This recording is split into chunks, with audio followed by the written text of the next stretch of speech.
Welcome back to the Corona Chronicles. Thank you for joining us again. We are still working our way slowly but surely through the book of Revelation, and we have arrived in chapter 6, and in a moment we're going to read the first 8 verses. You may have noticed that Ben is joining us today. He's the newest member of the Cornerstone staff team, which is very exciting.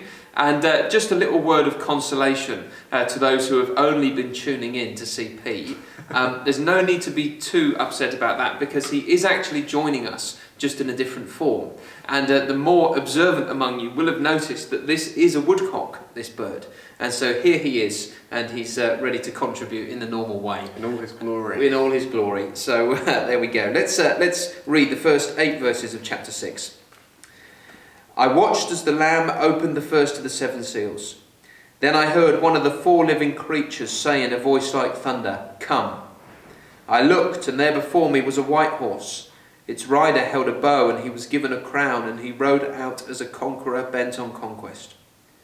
When the Lamb opened the 2nd seal, I heard the 2nd living creature say, "Come." Then another horse came out, a fiery red one. Its rider was given power to take peace from the earth, and to make people kill each other. To him was given a large sword.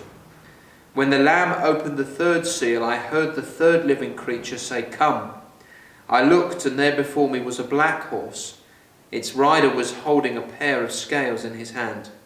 Then I heard what sounded like a voice among the 4 living creatures saying, "A kilogram of wheat for a day's wages, and 3 kilograms of barley for a day's wages, and do not damage the oil and the wine." When the Lamb opened the 4th seal, I heard the voice of the 4th living creature say, "Come." I looked, and there before me was a pale horse. Its rider was named Death, and Hades was following close behind him.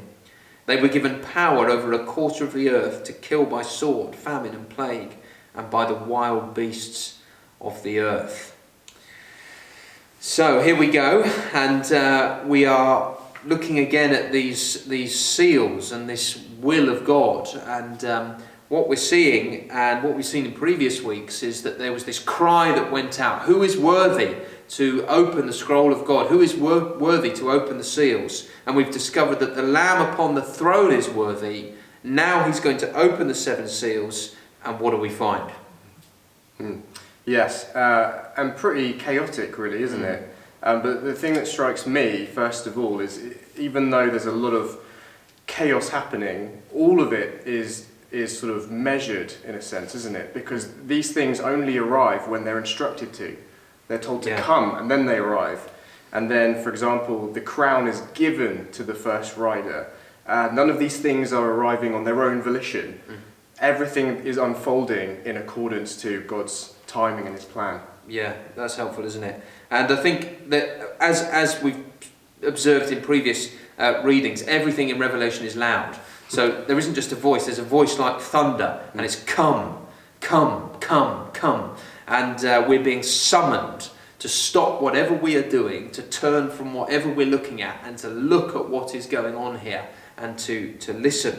And then we've got this section which people may know as the 4 horsemen of the apocalypse, which is a very kind of visual term, isn't it? But that's what we've got here.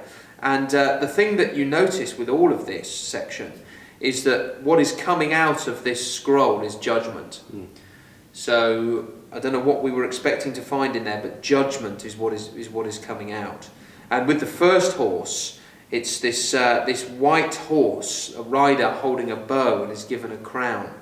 And this horse really represents conquest, but more than just like God's conquest. This is human conquest, really.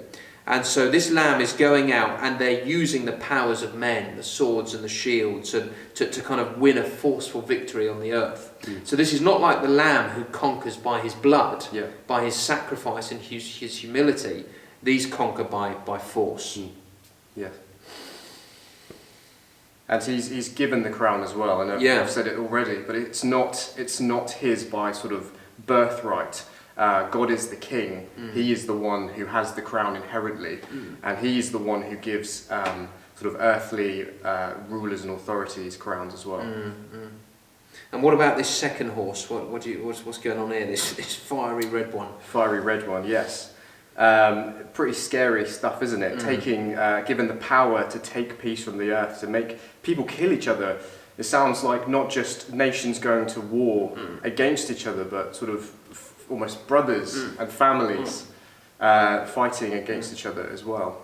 Yeah, so it's another picture of sort of violence, isn't it? And then this third one, this black horse, it kind of looks like it represents some sort of famine, because what you've got going on here, although it doesn't mean much to us, a kilogram of wheat for a day's wages, the point is that these were fairly cheap products, and yet they are 10, 15, 20 times more expensive than they should be. Yeah. So this is obviously a famine situation where even ordinary, it would be like, when all the toilet rolls ran out, you go into Tesco, there's one packet left. How much would you expect to pay? Well, a couple of quid. Yeah. They're $89.99 for 6 toilet rolls. Yeah. That's what happens in a famine. You get inflation. Yeah. And so part of the judgment here is these famine conditions and these extortionate prices, really for things. And there seems to be a kind of a sequence to these as well. Yeah. Sort of conquest leads to war, war leads to famine,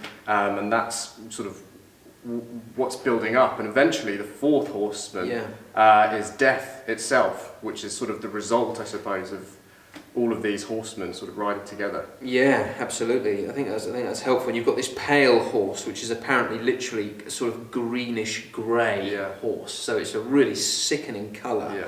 And you've got death and Hades following behind.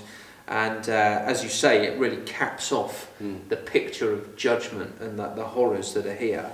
And one of the things we've been trying to do in this series is to say, well, how would we communicate this to kids? And if you were reading this with kids, it's frightening, isn't it? Both visually and in what it's communicating. Yeah. But I think actually there is comfort here, because as you pointed out at the beginning, God is sovereign over these things. And what would be infinitely worse is to have these things going on with a God who is either unable or unwilling to do anything about it. Yeah. And so I think what we can say is, look, when things like coronavirus come along, when we see wars in the land, when we see famines, we don't know the exact answers as to why this is happening at this particular time, but we do know that absolute perfection is in control all the time. And that is so much better than living in an atheistic world, isn't it? Where it can't be controlled. So there is comfort there. Yeah, absolutely, because all of these things, all of them, are restrained, aren't they? It's kind of these judgments coming out, but they're all on a leash. They can all go so far. The fourth horseman can only take a quarter of the earth. He cannot take the other 3/4. Absolutely. So God is sovereign. So that's the first cry of chapter 6. It's the cry of the living creatures in verse 1, and we're going to see a different cry tomorrow.